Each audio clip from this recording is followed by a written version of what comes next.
Olá, seja muito bem-vindo ao nosso minuto de reflexão. Hoje nós vamos tentar responder a uma pergunta bastante recorrente. O purgatório existe? Você vai encontrar pessoas que afirmam que sim, e tem uma lógica no raciocínio, e pessoas dizendo que não. Normalmente a gente abraça uma resposta que possui uma lógica, a nossa lógica. O problema é que o dono da vida, o dono da morte, o dono da salvação, não sou eu, nem você, nem nenhum ser humano. É Deus. Então não é a lógica do homem, é a lógica de Deus, correto? Na minha casa existem as minhas regras.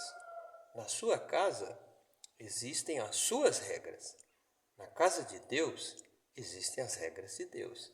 Então, não adianta eu pensar, mas Deus não faria isso, mas Deus não faria aquilo. Não. Casa de Deus, regras de Deus. O céu é de Deus, não é meu. Muito bem. Aonde está o erro no conceito de purgatório? O erro já está numa ciência que nós chamamos de, numa doutrina que nós chamamos de soteriologia, que é a ciência da salvação. É um estudo da salvação que mostra a maneira pelo qual Deus escolheu salvar o homem.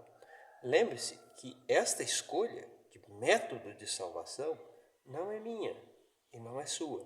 É a maneira que Deus escolheu para salvar o homem. Ah, mas eu acho certo, eu acho errado. Eu acredito que certo e errado não é a questão. É como eu disse, na minha casa tem as minhas regras, na sua casa tem as suas regras. As regras que eu tenho na minha casa estão certas ou erradas? Não sei. As regras da sua casa estão certas ou erradas? Também não sei. Mas quem manda na sua casa é você. Concorda comigo?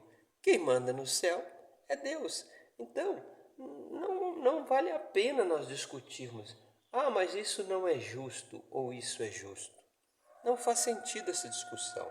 O que vale a pena é nós entendermos como Deus pensa, quais são as regras de Deus na casa dele, que é o céu. Tá. Então há um erro de concepção na doutrina do purgatório. Por quê? Nós temos pessoas boas, pessoas ruins e pessoas mais ou menos. Não é assim que a gente pensa? A gente pensa da seguinte forma: um cara ruim, vai para o inferno. Fulano, vai para o inferno sem escala, sem chance de ir para o céu. A outra pessoa que é uma boa pessoa, como ela é amável, como é adorável, com certeza morreu e vai para o céu. Assim que a gente pensa, não é verdade? E existem aqueles mais ou menos. Olha, ele fez umas coisas boas, umas coisas ruins. Então, quando ele morrer, ele vai para o purgatório, vai pagar os seus pecados e depois será salvo. Tudo bem, é o pensamento de muita gente. Agora, será que é este o pensamento de Deus? Vamos analisar a Bíblia. Na cruz existiam dois ladrões. A gente costuma chamar de bom ladrão e mau ladrão. O Dimas e o Gestas. Não é assim que a gente fala? Agora, vamos questionar o nosso raciocínio. Nós precisamos questionar. Existe ladrão bom? Fala sério. Você, o cara que roubou seu celular, que deu um soco na sua cabeça, que bateu na sua mãe para arrancar a bolsa dela, você chamaria ele de bom ladrão? Fala sério. Eu acho que só o fato da pessoa ser ladrão, seja de colarinho branco, seja um ladrão comum, ele escolheu o caminho mau. Então não existe bom ladrão. Um outro raciocínio é, os romanos crucificaram ali 3 pessoas, Jesus e 2 ladrões. Vocês acham que os romanos iam gastar tempo crucificando ladrões comuns? Não iam. Não iam crucificar ladrões comuns. Se eles estavam ali, alguma coisa eles tinham feito. Nós não podemos romantizar. Eram realmente 2 ladrões. Os 2 ladrões eram pessoas más. Possivelmente, eu diria que 99% de chances Eles tinham matado alguém no meio de uma rebelião.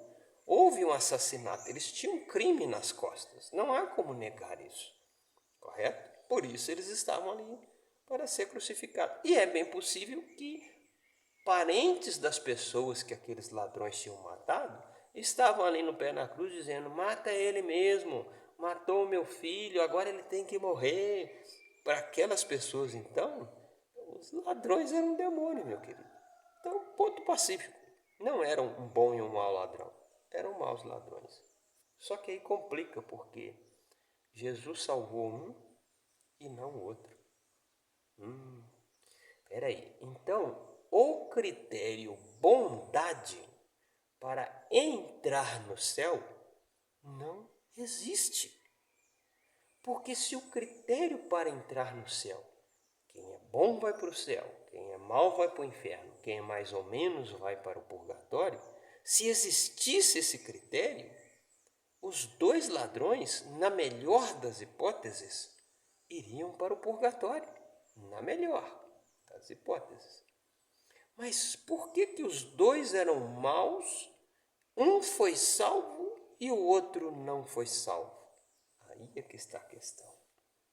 A atitude de um foi diferente do outro. Muito bem, estamos raciocinando bem.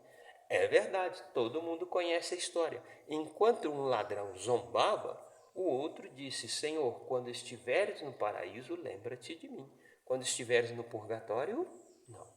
Quando estiveres no paraíso. Correto? Aquele ladrão, ele pediu a salvação. Ele pediu: quando o Senhor estiver no paraíso, lembre de mim. Queridos, não é lembrar tipo assim: eu me lembro de um cara que estava na cruz comigo. Não era disso que ele estava falando. É lembrar, é tipo, me leva para lá. Foi isso que ele quis dizer, tá? Quando você tiver ganhado um bom dinheiro, lembra-te de mim. Eu estou pedindo só para você lembrar de mim? Não. Você ganhar 1 milhão, arruma 100 mil para mim. Não é isso? Não é assim que eu raciocino? Então, lembra-te de mim significa compartilhe um pouco do que você tem comigo, que no caso é o céu.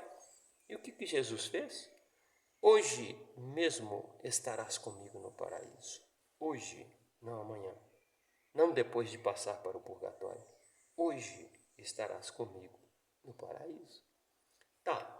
Então chegamos à conclusão que bondade não salva e maldade não condena. É raciocínio pesado. Bondade e maldade são elementos importantes a serem entendidos? São.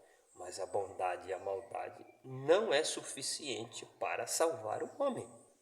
Ponto pacífico. Senão o ladrão não teria sido salvo. Então por que ele foi salvo? Porque ele aceitou o caminho da salvação. Ele reconheceu que Jesus era o Cristo. Esta é a questão. Esta é a questão. O caminho para a salvação é o Cristo. Não há outro. Não há outro. E esse caminho é tão poderoso que foi capaz de salvar um ladrão. O que diria eu, você, que somos trabalhadores, que cuidamos da família, que zelamos pelo bem, pagamos nossos impostos e a gente acha que vai ser salvo por causa disso. Não é isso que o texto diz. O texto diz que o elemento não é bondade. O texto diz que o elemento da salvação é Cristo. Então, nós não podemos misturar as coisas. Está bem claro, está na nossa cara. Você precisa de Cristo. Você precisa de Jesus. Você quer ser salvo? Você quer que Deus se lembre de você no paraíso? Então você precisa se entregar a Ele. Não, mas eu já fiz umas coisas boas, sabe? Nem tudo que eu fiz foi ruim. Parabéns, você fez coisas boas. É muito louvável o bem que você fez, não há dúvida. Mas nós estamos falando de salvação. E a salvação é através de Cristo. Tá bom? Fique bem e fique com Deus.